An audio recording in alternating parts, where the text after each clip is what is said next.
0222723008.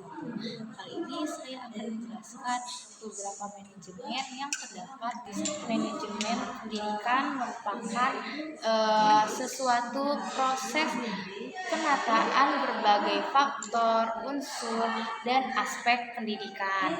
Ruang lingkup pendidikan ini ada 3, yaitu tingkat nasional, tingkat daerah, dan tingkat kerja, di mana tingkat nasional ini menaungi pelaksanaan pendidikan di dalam sekolah dan di luar sekolah. Kalau tingkat daerah itu manajemen kegiatan pendidikan tingkat provinsi, kabupaten, kota, dan kecamatan. Nah, kalau pada tingkat kerja itu manajemen kegiatan pendidikan pada tataran pekerjaan mendidik. Nah, ciri khas dari manajemen pendidikan ini ada 3, yaitu tujuan, proses, dan orientasi. Tujuan ini bermuara pada tujuan pendidikan, terus mendukung kegiatan pendidikan dalam upaya mencapai tujuan pendidikan. Nah, kalau proses itu dilandasi dari sifat edukatif, sedangkan orientasi ini berpusat pada peserta didik dan bermuara pada kesuksesan peserta didiknya. Manajemen kurikulum. Di dalam manajemen kurikulum ini terdapat 6 macam, yaitu humas, keuangan, kurikulum, sarana prasarana, pengelolaan atau pelaksanaan, dan kulturas dan masyarakat. Nah, di dalam humas ini terdapat seperti guru, tenaga pendidikan, siswa, orang tua, di mana semuanya ini memiliki tugas masing-masing. Nah, yang kedua ada keuangan. Nah, sumber uang di sini bisa terdapat dari dana BOS, SPP, hibah, gaji, tagihan sekolah, transparansi, dan akuntabilitas. Nah, yang ketiga ini ada kurikulum. Nah, di dalam kurikulum ini terdapat visi, misi, program, perencanaan, pelaksanaan, dan evaluasi. Nah, di sarana dan prasarana seperti kayak fasilitas sekolah,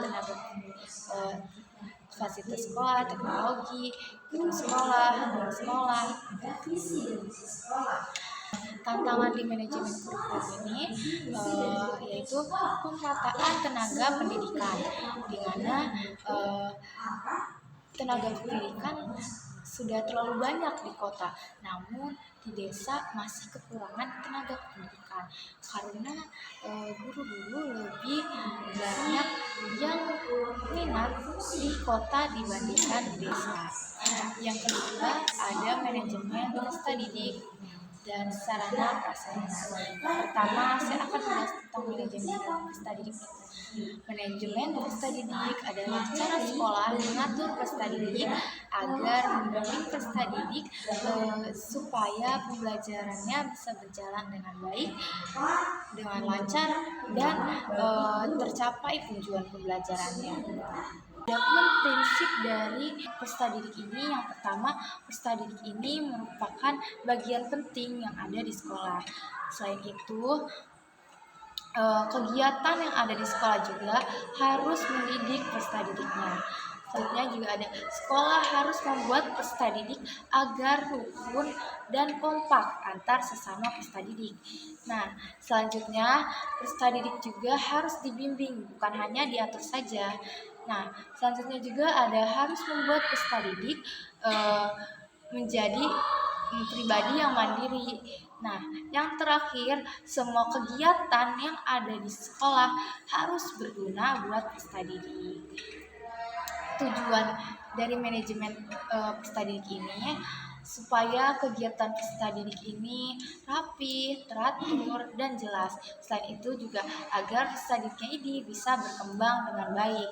Nah, cara pendekatannya bisa dengan cara kerjasama, yang dimana kerjasama antar guru, peserta didik, dan orang tua. Selain itu juga fokus ke peserta didiknya, jadi mengikuti kebutuhan dan gaya belajar peserta didik. Nah, terus kerjasama dengan orang tua. Di sini juga orang tua ikut berperan penting. Nah, yang selanjutnya ada manajemen sarana dan prasarana. Manajemen sarana dan prasarana ini merupakan cara sekolah mengatur fasilitas dan barang di sekolah seperti kelas, eh, gedung, kursi, alat belajar, dan lain-lain agar selalu ada gunakan, terus tidak rusak dan tidak mubazir juga. Prinsip manajemen sarana dan prasarana ini, barang harus dipakai dengan benar dan tidak disia-siakan. Jadi harus sesuai tujuan, hemat, administrasinya tertib, terus jelas siapa tanggung jawabnya, terus kerjasama antar sekolah dan penanggung jawabnya juga baik. Nah, tujuannya untuk membuat pembelajaran jadi nyaman dan aman. Selain itu, agar fasilitas yang ada di sekolahnya ini selalu ada, selalu tersedia. Selain itu juga agar fasilitas dan barang di sekolahnya juga awet, bisa digunakan jangka panjang. Selain itu juga meningkatkan kualitas pendidikan. Nah, selanjutnya juga agar peserta didiknya dapat kesempatan yang sama untuk merasakan atau memakai fasilitas yang ada di sekolah. Jadi bukan hanya satu atau dua peserta didik saja, tapi semua peserta didik bisa merasakannya. Nah, yang terakhir untuk meningkatkan citra sekolah. Nah, cara pengelolaannya itu bisa dengan cara perencanaan, pengadaan, dan pemeliharaan. Nah, di mana di perencanaan ini kita menentukan dulu apa saja sih yang dibutuhkan di sekolah ini. Nah, terus pengadaan, di mana pengadaan ini kita mendapatkan barangnya, entah itu dari beli atau dari hibah. Nah, terus pemeliharaan dan penyimpanan, di mana pemeliharaan dan penyimpanan ini seperti kayak dicatat, terus dirawat serta dijaga agar tidak rusak. Selanjutnya ada manajemen keuangan. Manajemen keuangan merupakan bagaimana sekolah mengatur uang agar dipakai secara benar, tidak boros, dan tujuan belajar juga bisa tercapai. Lingkup dari manajemen keuangan pendidikan ini yaitu ada 3. Yang pertama, perencanaan atau budgeting. Yang kedua, ada pembukuan atau accounting. Dan yang ketiga, ada pemeriksaan atau auditing. Nah, saya akan menjelaskan yang perencanaan dulu, yang dimana sekolah ini menyusun rencana uangnya mau dipakai untuk apa saja. Setelah perencanaan baru ke pembukuan, dimana mencatat semua pemasukan dan pengeluaran yang ada di sekolah tersebut.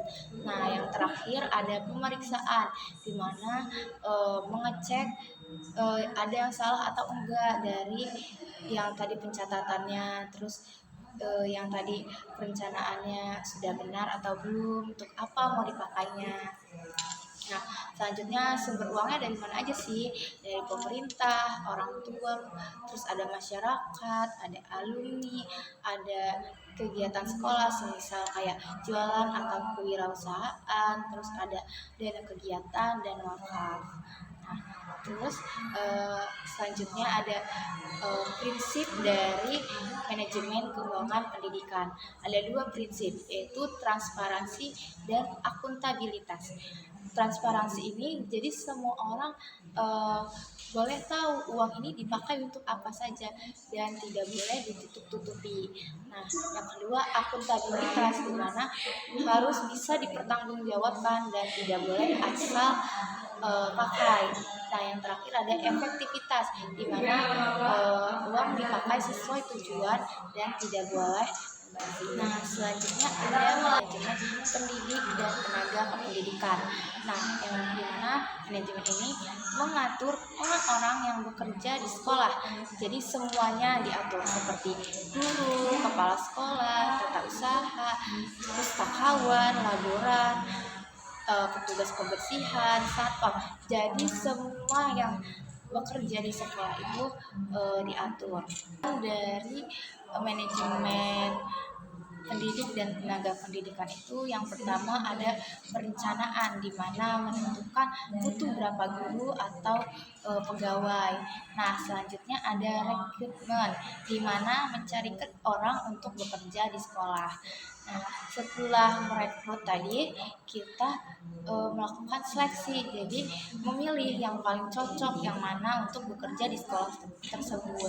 Nah, selanjutnya ada penempatan, di mana setelah tadi diseleksi, yang sudah terpilih itu ditentukan gitu tempat yang sesuai di mana.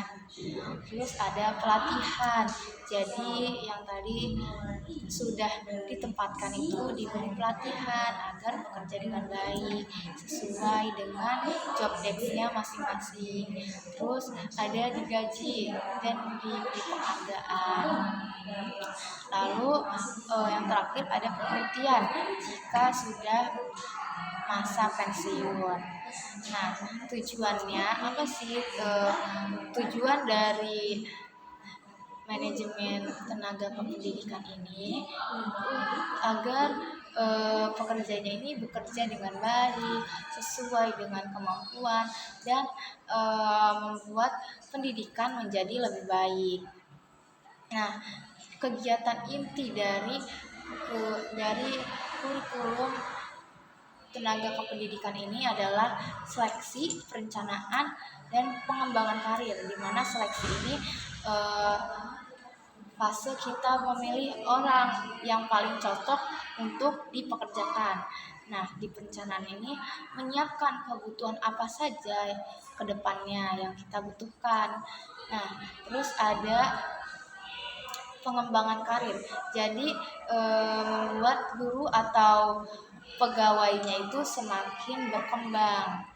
Nah, apa sih masalah dan tantangannya? Yang pertama, lebih banyak guru yang minat di kota dibanding di desa.